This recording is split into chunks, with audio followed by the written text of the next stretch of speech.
Hey guys, today I'm going to show you how I make a high quality time lapse. Do you mind? I'm trying to record a video here. Are you talking to me? Oh, yeah.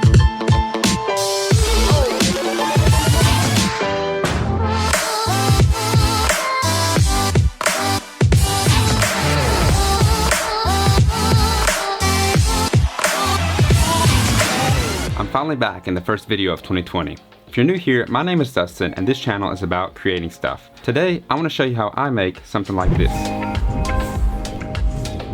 Now before we jump into the details, I just want to tell you that there are many ways to shoot and edit a time lapse. This is just the best way that I found to work for me. With that being said, let's dive into the settings. You'll obviously need a camera with an intervalometer, which will automatically take a photo at set intervals. My camera happens to have one built into it, so check to see if yours does too. First thing you should do is determine how many shots and in what intervals you want your camera to take. This depends on how long you want the time lapse to be, as well as how much movement is in the scene. The more movement, the more often you can set your camera to take a shot. The less movement there is, the less often. I usually have mine take a shot every 2 to 3 seconds, and then let it run until I feel like it's enough. Now you need to switch your camera over to manual settings, and decide how much motion blur you want to have. If you want more, you need to make your shutter speed lower.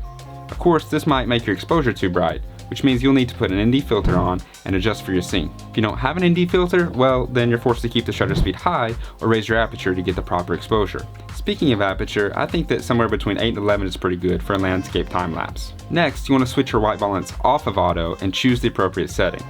I choose daylight for this one. Once you've done that, switch autofocus off because you don't want the camera to be hunting while it's taking photos. Now you should set your camera up on a tripod or something to keep it stationary and focus in on the subject of your shot. Now just let your camera take photos until it's done. Okay, I forgot to mention it before, but something that you really want to do is make sure that you're shooting in RAW. This will allow you to get the most quality out of your time lapse. Alright, let's jump onto the computer and get started. Alright, let's fire up After Effects. Okay, you need to make sure that all of your photos for the time lapse are saved to a separate folder. Then we're going to go here to Open. Make sure that this Camera Raw Sequence box is checked.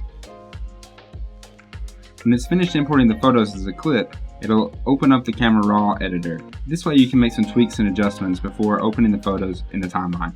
So for this one, I'm just going to make a few little adjustments, boost the shadows, maybe the exposure a bit. And I think that'll also warm it up. And once I'm finished, I just hit OK. You can see it's opened up a file here with all those photos as a sequence. So we just want to drag that onto our timeline. And here we pretty much have it.